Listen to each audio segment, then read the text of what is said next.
portanto, que nós creiamos que esses princípios são absolutos e que nós devemos conduzir a nossa vida segundo esses princípios. Esse é um grande desafio para as nossas vidas hoje.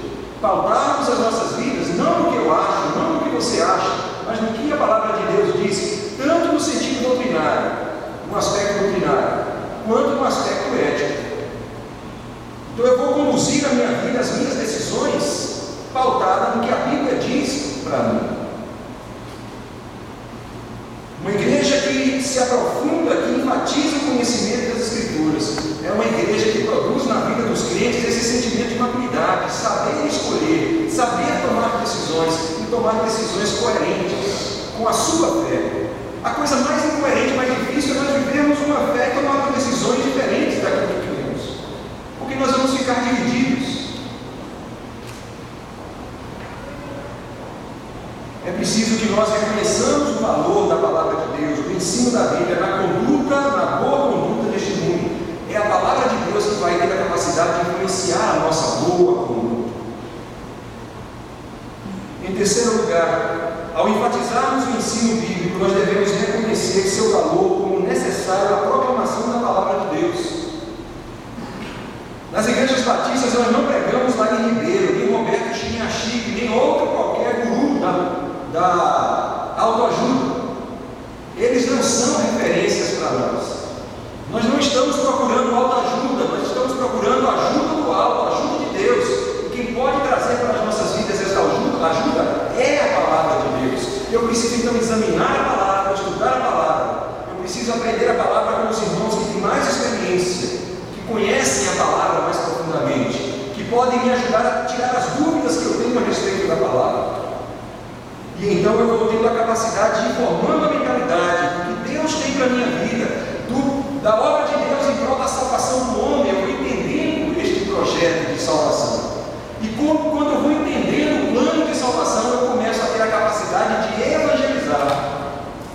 Eu começo a ter a capacidade de afirmar o que Deus quer realmente no pecador, como Deus quer transformar a vida, como Deus pode transformar a vida de uma pessoa. Hoje pela manhã na escola dominical estamos falando sobre isso. Deus deseja consertar a nossa vida. Assim como uma coisa que é produzida e que ao ser produzida ela pode conter algum erro, pode ter alguma dificuldade, algum problema e precisa de conserto, nós precisamos muitas vezes de consertos. E Deus é aquele que conserta a nossa vida. Mas como Deus conserta a nossa vida? Através da sua palavra, através da ação do Espírito Santo em nossos corações. É assim que Deus conserta.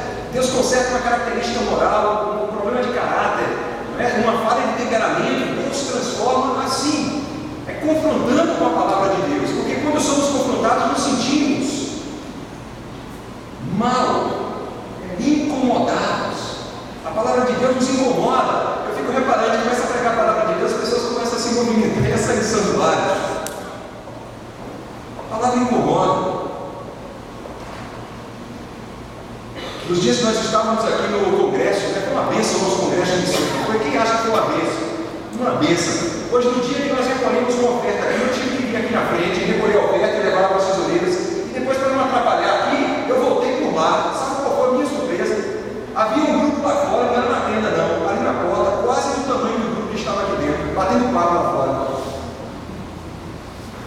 Perdendo aquela bênção daquela mensagem, daqueles testemunhos.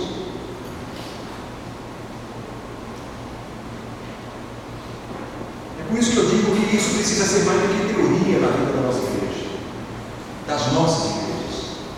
Precisa ser algo verdadeiro. A palavra precisa ser levada a sério, verdadeiramente. Na escola bíblica dominical eu vejo os relatórios lá. Quantos estudaram a lição? O professor e o vice. Isso é levar a sério a palavra de Deus? Me responda. Eu acho que os irmãos estão entendendo onde eu quero chegar. A nossa mensagem precisa ser centrada na Bíblia.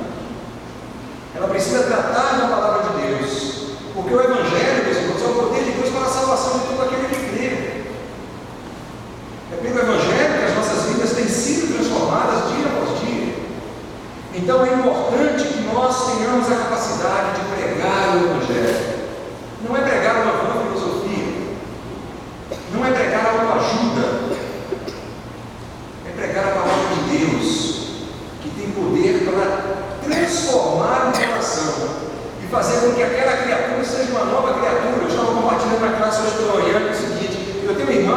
e ele às vezes tem parentes da esposa dele que são evangélicos lá na universidade da Bahia, e aí o pessoal comenta, vamos lá na nossa igreja que tem lá um ex-matador, agora que vai dar um testemunho na igreja, uma pessoa que fez isso, cometeu tais erros e agora está lá, dando testemunho. Ele disse, eu não entendo vocês crentes, como é que vocês chamam um ex-assassino para ir na igreja e pregar o evangelho? Eu não entendo.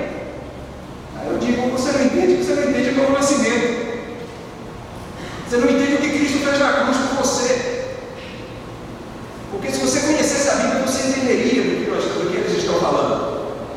Eles chamaram uma pessoa que fez essas coisas no passado, mas se arrependeu dos seus pecados, é uma nova criatura. Essa é a doutrina, é nisso que nós cremos. Irmão, se eu não crescesse nisso, eu não seria pastor dos irmãos. E já pensou lidar com um monte de cobra criada? Mas eu creio que assim como Deus me transformou, Deus tem transformado a sua vida. Deus tem mudado o nosso coração. Isso porque a palavra de Deus tem sido pregada.